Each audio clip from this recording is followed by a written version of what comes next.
Hello everyone, welcome to Mr. Ma's Maths Crash Course. Today we're going to talk about how to find angle between two lines. As usual, the things you need to know and the prerequisite. The angle between line and the positive x-axis we call alpha. Then tangent alpha is equal to gradient, right? Equal to m. And we also need to know tangent bracket alpha minus beta bracket equal to tangent alpha minus tangent beta over 1 plus tangent alpha tangent beta. This one normally they provide in the formula list. Now let's construct some simple diagram. Let's say how to find angle between y equal to 2x and y equal to 3x. Let's say if y equal to 2x form angle with positive x-axis, I call alpha. Angle between y equal to 3x with the positive x-axis is called beta. And this question asks you the theta. Theta is between two lines, which is beta minus alpha. And we all know tangent alpha equal to 2. You can check the crash course number 5. So tangent alpha equal to 2. Tangent beta equal to 3. And this question is about how to find theta equal to beta minus alpha. So now, if I straight away do I don't know, can I just do tangent theta equal to tangent beta minus alpha? Now I apply the tangent beta minus alpha, which is tangent beta minus tangent alpha over 1 plus tangent alpha tangent beta. So I plug in the value, I'm going to have 3 minus 2 over 1 plus 3 times 2. I'm going to end up 1 over 7. So tangent theta equal to 1 over 7, then theta equal to tangent inverse 1 over 7.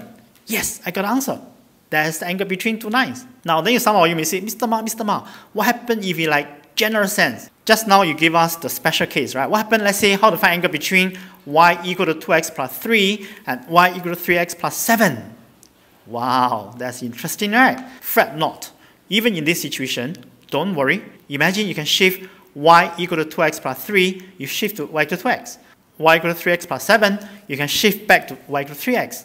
No problem, because you preserve the orientation. The angle between the two lines is no difference. It's still like theta.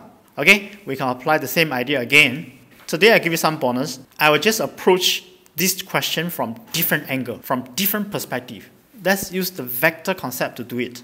Provided we know some vector concept, okay? I'm going to do vector crash course later, don't worry. So at this moment, let's say, same thing, I can use the same example, y equal to 2x and y equal to 3x, the angle between them. I will choose any point here, point A on the y equal to 2x, I say this A is 1, 2.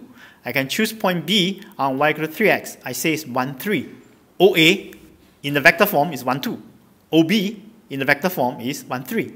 So basically now become how to find angle AOB is just how to find angle between two vectors. I'm talking about 2D vectors, okay? Not even 3Ds. In the vector, remember to find angle is a very important formula is A dot B equal to mod A mod B cosine theta.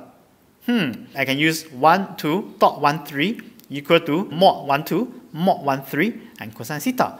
I'm going to get cosine theta equal to 7 over root 50. Then I got theta equal to cosine inverse 7 over root 50. Then some of you may ask, hey, just now, Mr. Ma, your previous working is theta equal to tangent inverse 1 over 7. Are you sure they are the same? Yes, they are the same. You guys don't believe, you can key in your calculator, they will get the same angle. Or you can construct the triangle. I give you a hint, okay? You can construct triangle with this triangle side is 1, this side is 7, and the hypotenuse will be root 50. This angle is theta. You can find tangent theta, cosine theta is about the same theta. So they are the same. So in summary, if you want to find angle between two lines, you can find each line with respect to the positive x-axis, then take the difference. Thanks for watching. Please feel free to comment below. Thank you.